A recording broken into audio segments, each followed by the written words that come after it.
Good morning, everyone. First off, I want to start on the rail dispute. I want to make sure that everyone knows how grateful we are for all the hard work that people did on resolving this rail dispute. All parties involved, the minister stepped up. I think Canadians fully understand just how important it is to keep our economy rolling, keep making sure that families, workers, businesses are supported across the country, and that's where everyone came together and got this done. Tout d'abord, en ce qui concerne la dispute ferroviaire, je tiens à remercier toutes les parties pour leur travail acharné. Je pense que tous les Canadiens et Canadiennes comprennent à quel point il faut garder notre économie en santé, il faut livrer pour les travailleurs, pour les entreprises à travers le pays, les familles, et c'est pour ça qu'on est tellement content d'avoir vu une résolution à ce niveau-là. Moi-même, j'ai passé les 2 derniers mois à rencontrer des Canadiens et des Canadiennes d'un bord à l'autre du pays et beaucoup m'ont fait part de leur situation et de celle de leur famille. J'ai écouté les attentes des Canadiens, les besoins. J'ai réfléchi à comment mon gouvernement et moi pouvons continuer de mieux soutenir les Canadiens. We worked hard throughout the summer, focused on getting the things we put into Budget 2024 done. That's what people across the country are counting on. They need support, they need help, they need investments, they need programs that are delivering for them in a way that responds to the challenges they're facing in their daily lives. So we unlocked tens of thousands of affordable housing units while streamlining the process to build more homes faster. We launched more affordable monthly mortgage payments.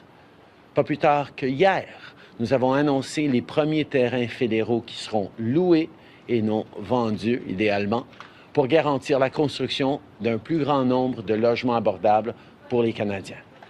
Le régime des soins dentaires a déjà aidé plus d'1 demi-million de Canadiens auparavant non assurés à obtenir les soins dentaires qu'ils sont en droit de recevoir. We've been working hard on expanding $10 a day childcare across the country and getting a national school food program in place as soon as possible. Families are looking at back to school this week, and we need to make sure we're getting kids the best food possible as they're getting into that school year. But through negotiations over the summer, it's clear that some provinces are dragging their feet on these negotiations and throwing up roadblocks. You'd think we can all agree that Canadian families deserve affordable childcare and that every child should have good food available to them at school. But if you listen to Pierre Poilievre and his Conservatives, that would be wacko. Well, we're going to continue to step up and deliver for families. Good food in kids' bellies at school means they can concentrate, but also means that takes pressure off families' grocery bills. So back to school is right around the corner, so my message to premiers is to work with us to get this done, and done fast. Kids need it, and families need it. 2 years ago, in the aftermath of the pandemic and facing severe labor shortages, we adjusted the program for temporary foreign workers. That's what the business community needed, that's what the business community was asking for, and at that moment in time, those changes helped. They helped the economy, and they helped businesses make it through a challenging moment in our economic recovery. But today's economy is very different from it was 2 years ago. Inflation has started to come down, employment is higher, and we no longer need as many temporary foreign workers. We need Canadian businesses to invest in training and technology and not increasing their reliance on low-cost foreign labor.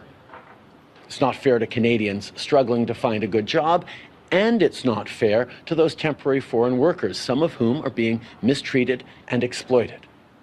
So I asked my minister to work on this over the summer, and we are taking action. We are tightening the rules and restricting eligibility to reduce the number of low-wage temporary foreign workers in Canada, with exceptions in certain industries like healthcare, construction, and food security. We'll also be looking at changes to the high-wage stream of the program as part of the minister's expedited 90-day review. So to those who would complain about worker shortages, here's my message. There is no better time to hire and invest in Canadian workers. Nous allons réduire l'utilisation du programme pour faire entrer des travailleurs étrangers temporaires faiblement rémunérés. Nous regardons également des modifications au volet des postes à haut salaire après que le ministre aura procédé à un examen accéléré, un délai de 90 jours.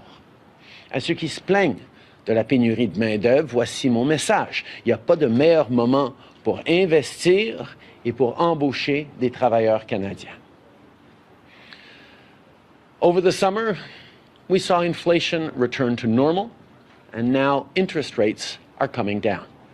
Our books are the envy of the developed world. Within the G7, Canada has the lowest deficit and the lowest net government debt. And in terms of foreign investment, we are top 3 in the world and number 1 per capita in the G20 for foreign direct investment. Companies around the world are taking an interest in investing in Canada to make things in Canada more than just about any other country. So today, we're taking yet another step to ensure that Canada is the country of choice to make the things that'll drive the new 21st century green economy. We're listening to automakers, we're listening to workers. Shortly, we will be introducing a 100% tariff on Chinese-made electric vehicles and a 25% tariff on Chinese steel and aluminum. Nous sommes à l'écoute des fabricants d'automobiles, nous sommes à l'écoute des travailleurs. Nous allons instaurer des droits de douane de 100% sur les véhicules électriques fabriqués en Chine et des droits de douane de 25% sur l'acier et l'aluminium provenant de la Chine.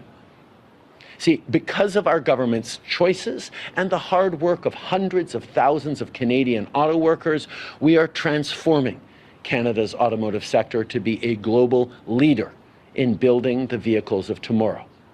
But actors like China have chosen to give themselves an unfair advantage in the global marketplace, compromising the security of our critical industries and displacing dedicated Canadian autos and metal workers. So we're taking action to address that. We actually spent some time talking about that and many other geopolitical issues last night with Jake Sullivan, the U.S. National Security Advisor. Écoutez, en bout de ligne, notre choix sera toujours de construire et non de détruire. On va choisir des solutions et non des slogans. On va choisir l'action, non la colère. Nous nous retroussons les manches pour faire tout ce qui est en notre pouvoir à chaque jour pour se battre pour vous, les Canadiens. Now I'm happy to take some questions before getting back in there and getting to work. Thank you. Good morning, Prime Minister. Kate McKenna from CBC. Members of your caucus have been calling for major changes, including potentially a cabinet shuffle or that you show some contrition since the Toronto St. Paul's by-election loss. Why have no changes been made, and will any changes be made? We spent the summer out there talking with Canadians, talking with caucus members, talking with the team about what Canadians are focused on, what Canadians really need. And Canadians need support. Canadians need investments that are going to secure their jobs, their families. Canadians need investments that are going to deliver programs, whether it's school food, whether it's more places at $10 a day in childcare, whether it's protection of manufacturing jobs that we've been investing in over the years. That's what Canadians are focused on, and that's what we're delivering right now. Yes, there's, as you've seen, adjustments to certain programs. There's responsiveness to realities of the Canadian economy and help directly for Canadians, and we're going to stay focused on them.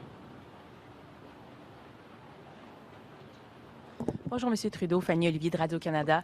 Avec votre décision d'imposer un arbitrage exécutoire, il y a des syndiqués qui vous accusent d'avoir créé un déséquilibre entre les forces patronales et syndicales. Est-ce qu'en voulant régler un problème à très court terme, vous n'avez pas ouvert une boîte de Pandore qui va avoir des répercussions sur les droits des travailleurs pendant des années? Et surtout, est-ce que cette décision-là remet en question votre entente avec le NPD? Tout d'abord, nous avons démontré au cours des 9 dernières années à quel point nous sommes un partenaire avec les syndicats, que nous comprenons que de créer des bons emplois pour la classe moyenne, créer une économie forte qui fonctionne pour tout le monde, les syndicats et le travail doivent faire partie de la solution.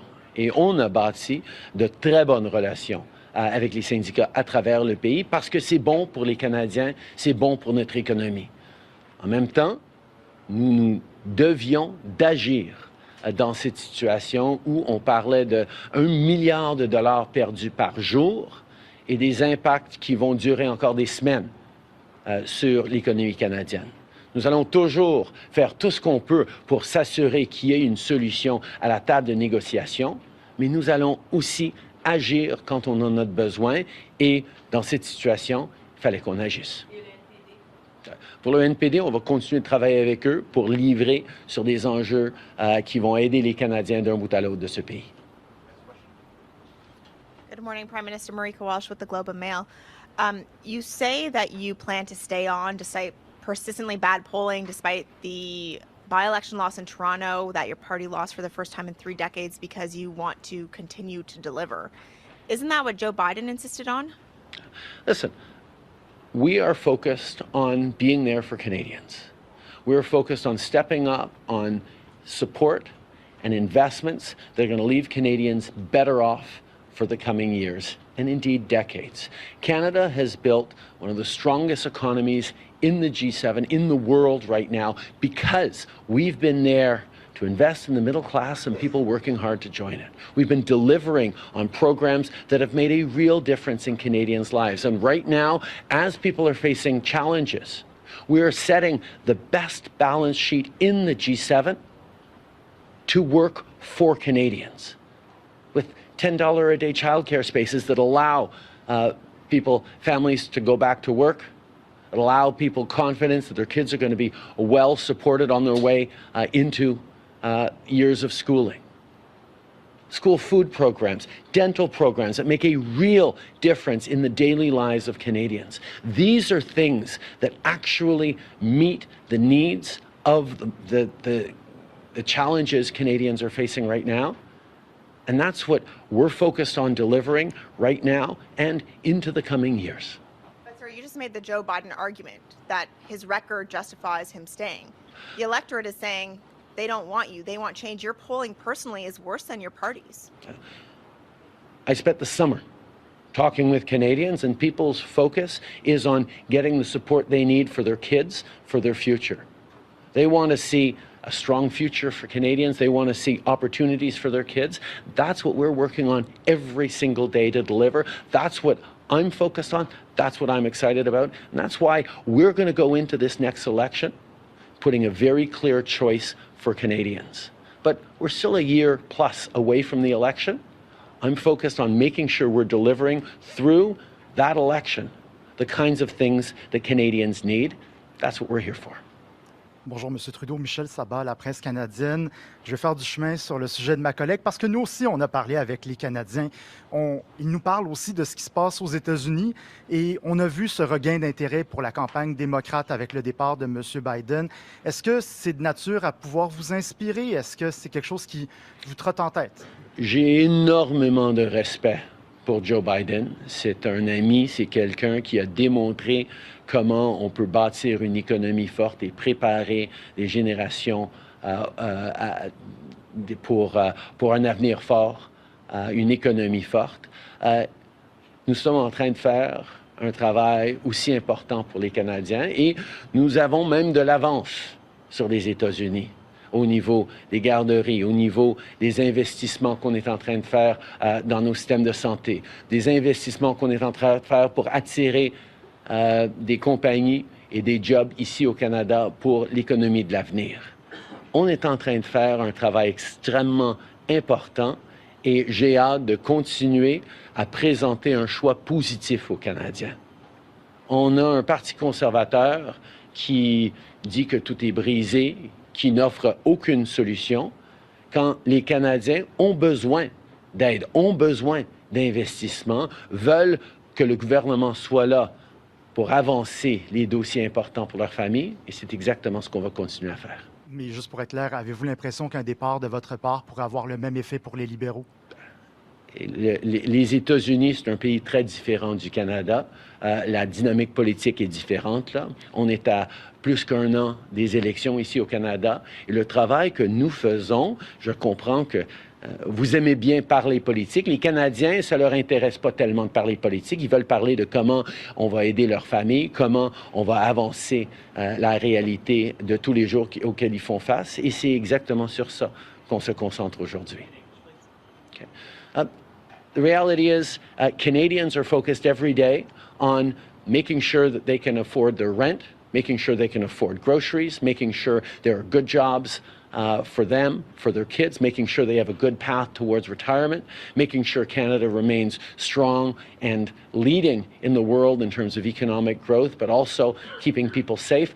These are the things that we are focused on. These are the things I'm going to continue to be focused on, and that's the work we're doing right here at this cabinet retreat to make sure that the programs we're putting forward, the way we're investing in Canadians, is right for the coming years and challenges. Good morning, Prime Minister. JP Tasker from CBC News. Can I ask you about the immigrant unemployment rate? We're looking at about 11.6% right now, which is substantially higher than the overall unemployment rate. You mentioned some changes to the TFW program, but are you considering broader changes, maybe limiting immigration, permanent residents, other streams to kind of restore some balance to the labor market? Because as it stands right now, a lot of newcomers are out of a job. These are ongoing conversations that we're having that we're taking extremely seriously. Obviously, over the past number of years, from the pandemic to the massive labor shortages immediately following the pandemic to the situation we're in now, we need to keep making sure we're responding to the needs both of Canadians, of businesses, and of the economy in general. And that's why we're constantly adjusting and making sure we're meeting the moment every step of the way. This fall, we'll be presenting for the first time an immigrations levels plan that doesn't just talk about permanent residents, but also talks about temporary residents, whether it's foreign workers or others. And we're making sure that the entire package makes as much sense as possible for the needs of Canadians and for the needs of our economy. That's why the first steps we're taking today of reducing the number of low-paid temporary foreign workers that can come work in this country is part of the response. Over the next 90 days, we'll be looking at the higher wage streams of temporary workers, and we'll be looking at unemployment rates and opportunities to make further adjustments over the course of this fall as we come forward with comprehensive level plans that'll respond to the reality that Canada's facing now and in years and decades to come. Hi, Prime Minister. Brian Platt with Bloomberg. The tariffs you announced this morning on EVs and steel and aluminum largely bring you into line with the U.S., but the U.S. has also gone much further. Solar cells, chips, battery parts, critical minerals. Do you believe Canada will need to go further with its tariffs, and if so, why are you waiting?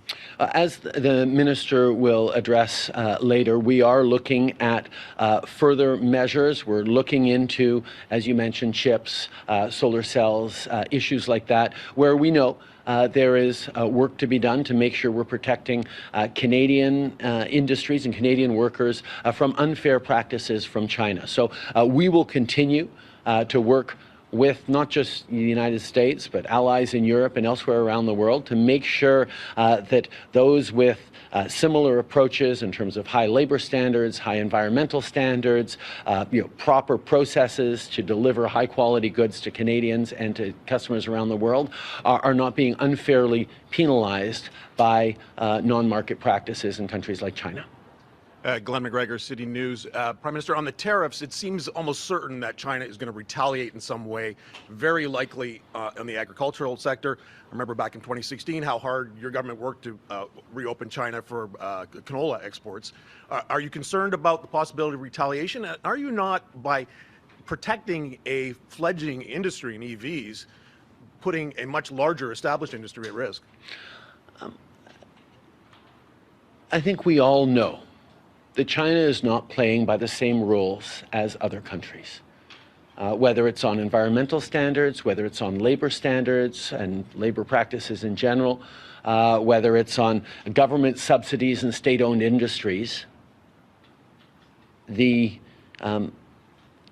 group of democracies of which we are a part that value the work that our citizens do, that recognize the need to protect the environment and invest for the longer term, requires us to take action. And what is important about this is we're doing it in alignment and in parallel with other economies around the world that recognize that this is a challenge that we are all facing, that unless we want to get in a race to the bottom, we have to stand up.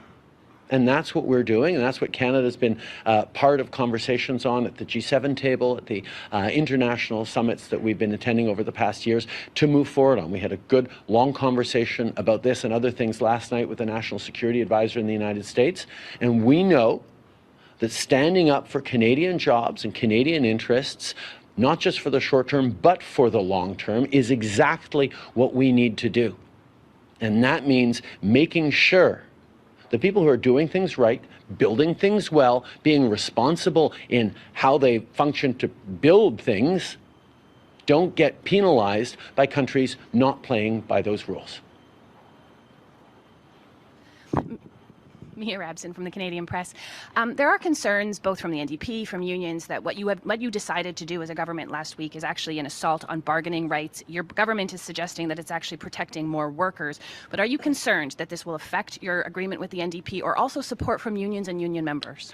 As we've said consistently, the best results happen at the negotiating table. And that's why we've done everything in our power to continue to look for negotiated resolutions to not just this labor dispute, but labor disputes like it across the country.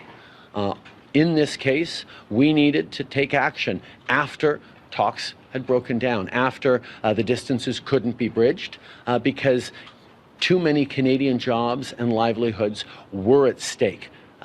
That's why we acted, but we will always be a partner to unions. We will always respect collective bargaining and make sure that that is, wherever possible, the only way things get resolved.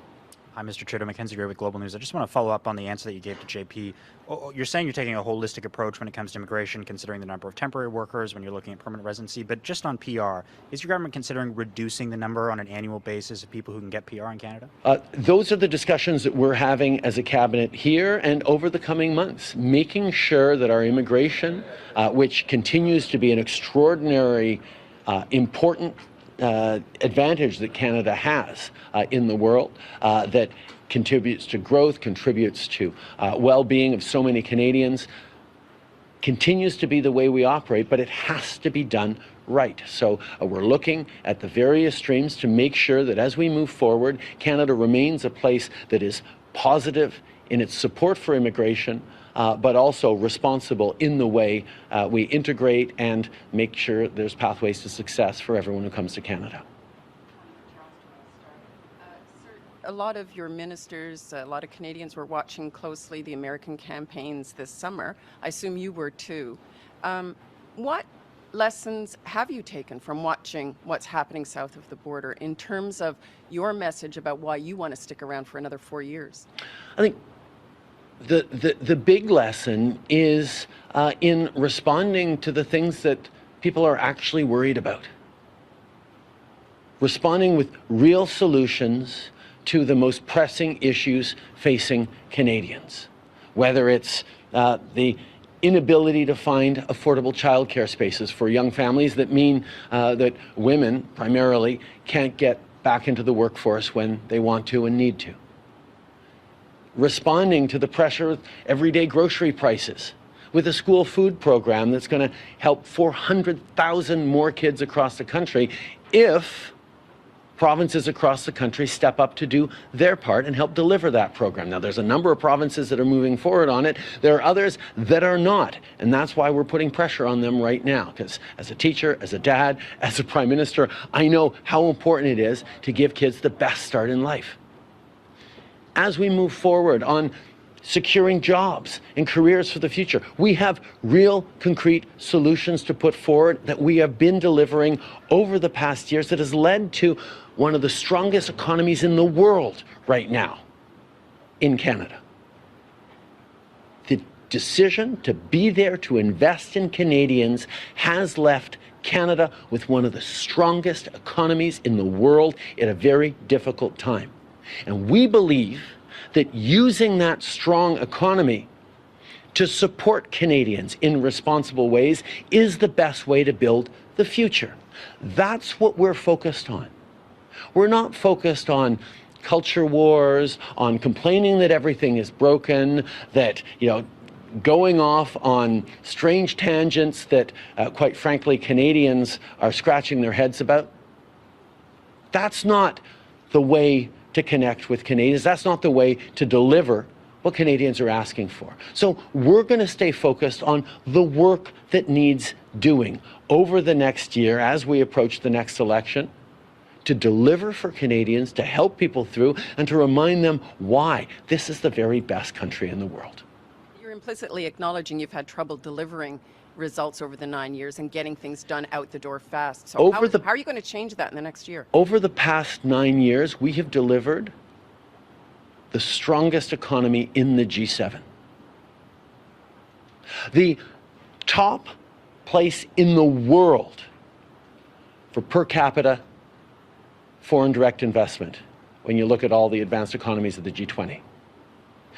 Companies around the world are investing in Canada because of the things that we've done, whether it's protection for the environment, whether it's support for families, whether it's training up the very best workers in the world. Canada has one of the strongest economies in the world, and setting that economy to work for Canadian families, for Canadian seniors, for Canadian young people is the choice we're making and we will continue to make. Now, Pierre Poilievre and the Conservatives are making a different choice of throwing up in their hands saying the strongest economy in the G7 is broken. And what we have to do is cut programs to Canadians, kill the dental program that has helped 500,000 Canadians access dental care. Ignore the school food program. Stop investing in EVs and the jobs of the future. Stop fighting climate change. Well, that's exactly the opposite choices that what I've heard from Canadians this summer, and that's why we're going to continue to step up and focus on delivering the things that matter for Canadians. Canada is a strong and smart country that knows where the future is going, and Canadians are doing the work to get there. And keeping that going is something that I know matters deeply to Canadians. Bonjour, M. Trudeau. Olivier Boissé de TVA. Est-ce que Pablo Rodriguez vous a dit s'il restait ou s'il se lançait à la chefferie du PLQ? Et sinon, est-ce que vous lui demandez de se brancher rapidement? Pablo va prendre ses propres décisions. Vous pourrez lui parler de ça. Mais pour l'instant, je me concentre sur le travail que nous avons tous à faire, incluant Pablo, sur des enjeux importants comme l'industrie ferroviaire, comme on a vu récemment, comme le travail qu'il fait comme lieutenant du Québec, le travail qu'il fait comme membre de notre équipe et un de mes bons amis qui va continuer de bien servir les Canadiens. Parlant de travail, allez-vous dépenser beaucoup d'énergie à essayer de le retenir parce qu'on nous dit qu'il y aurait déjà un pied dans la porte au PLQ? Écoutez, Pablo fait son travail ici pour notre gouvernement et je suis très content de l'avoir à mes côtés. Bonjour, Mylène Crête de La Presse. Pour revenir sur les questions d'Olivier, qu'est-ce que vous lui avez dit à M. Rodriguez? J'ai dit que j'apprécie toujours tout ce qu'il a à offrir en service. J'apprécie ses longues années de service. J'apprécie son amitié et que j'espère toujours qu'il va continuer de livrer pour les Canadiens. Je suis bien content de l'avoir à mes côtés. Dire que votre lieutenant politique pour le Québec songe à se lancer sur la scène québécoise. Qu'est-ce que ça dit sur l'état d'esprit de vos troupes? Ça dit des choses sur les réflexions sur le service continu que Pablo songe offrir aux citoyens, que ce soit au niveau fédéral ou ailleurs. Et ça dit pas grand-chose sur tout le monde. Tout le monde va faire leur propre choix. Mais moi, mon choix et le choix de la grande majorité de mon équipe sera toujours de livrer pour les Canadiens et c'est ce qu'on fait. Merci beaucoup tout le monde.